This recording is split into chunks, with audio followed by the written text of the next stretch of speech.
Let's get started with our first news. Paddy Pimblett thinks the UFC is better off with Alex Pereira as champion. Paddy recently shared his live reaction to Alex's incredible knockout win over Magomed, and his excitement said it all. The moment Pereira landed those vicious shots, Paddy shouted, "It's over.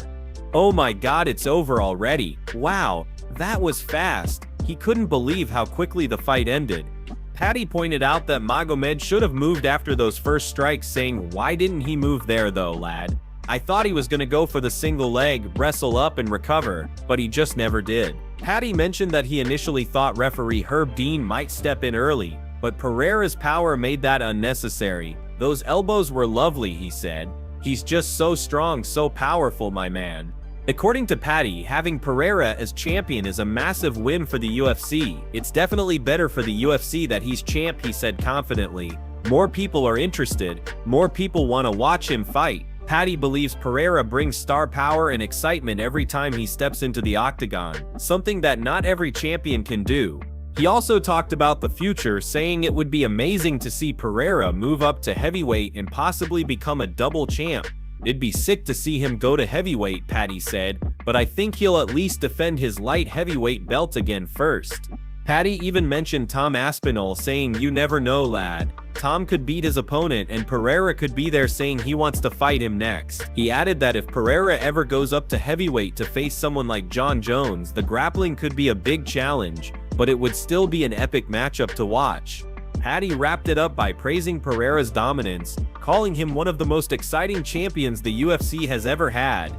Move on to another news. Sean Strickland has once again made headlines, this time going off on Israel Adesanya and Khamzat. The former middleweight champion has made it clear that he's not interested in running it back with Adesanya. Instead, Sean wants to face Anthony Hernandez next, believing that a win over Fluffy could set him up perfectly for a title shot against Khamzat. In a fiery interview with MMA Junkie, Sean didn't hold back his thoughts. He said, "I don't want Izzy. I'm not gonna fight Izzy.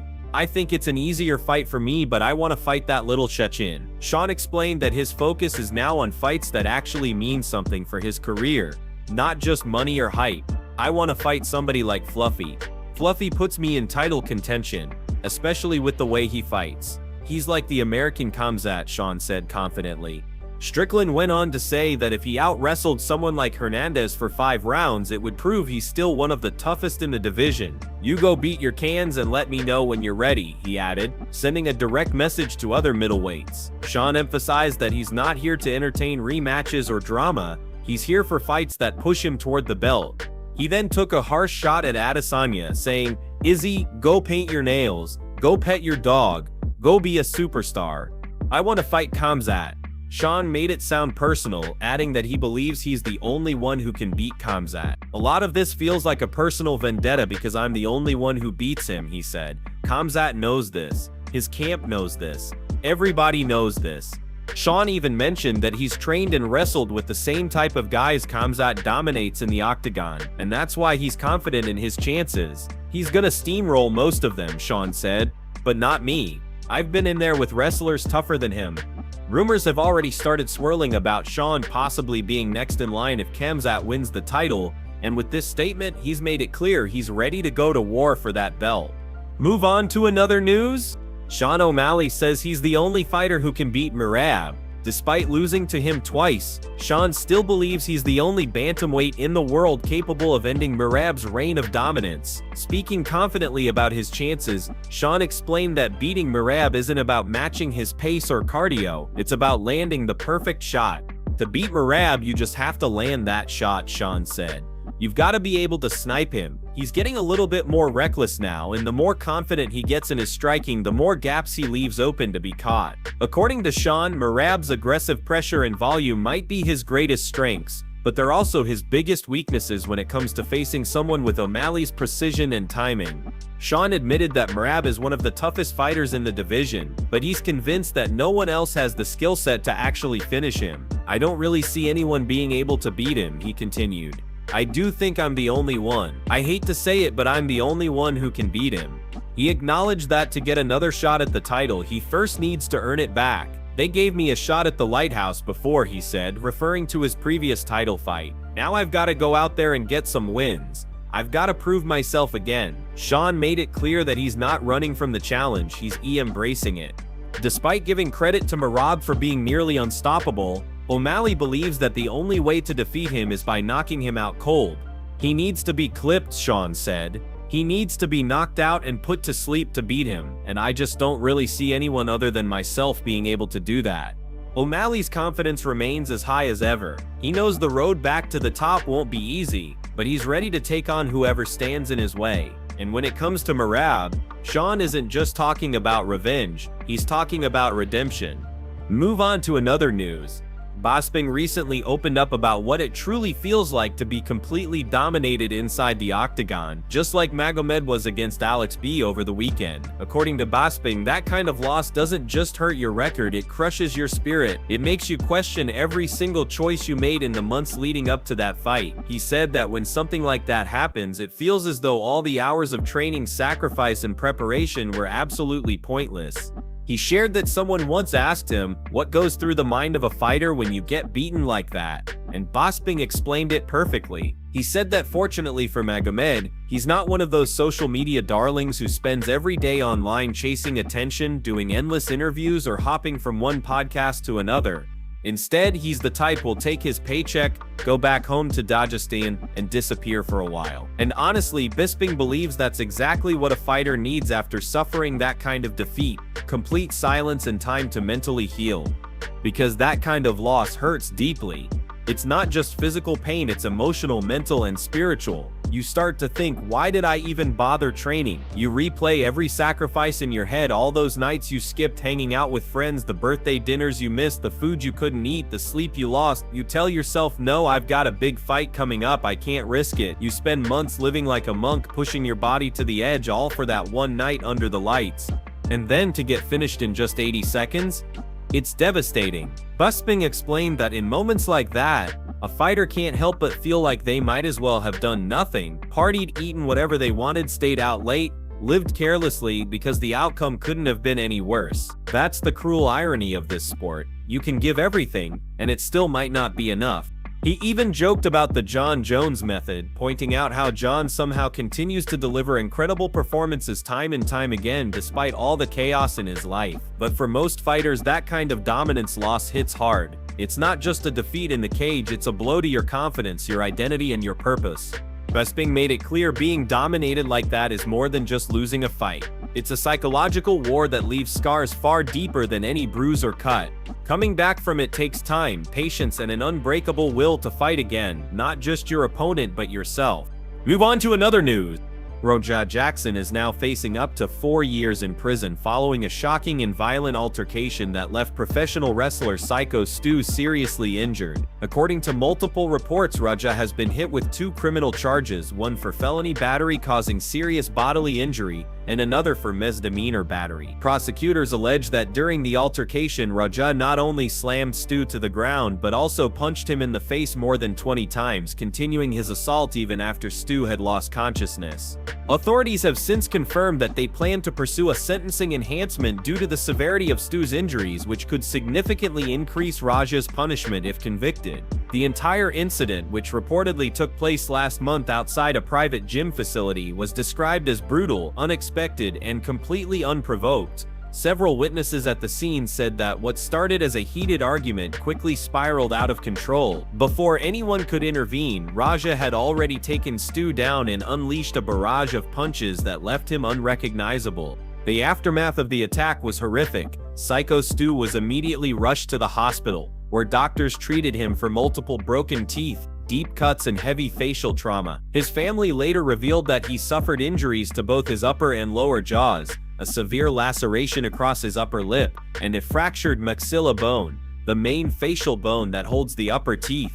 These injuries resulted in significant tooth loss and extensive reconstructive surgery. Medical experts described the wounds as consistent with a sustained and violent beating, emphasizing just how vicious the assault truly was.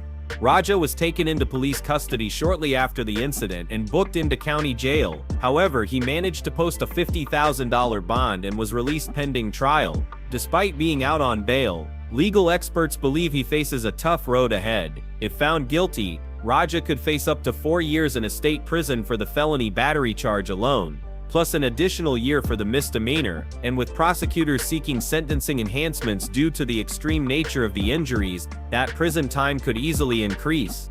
The prosecution has made it clear that this case is being treated as a high-profile assault, due to the violent nature of the attack and the lasting physical and emotional damage caused to Stu. The district attorney's office has stated that they intend to pursue the maximum penalty allowed by law. Meanwhile, Raja's legal team has yet to release a full statement, though some sources close to him suggest he may claim self-defense, a move that experts say will be difficult to prove given the overwhelming witness testimony and medical evidence.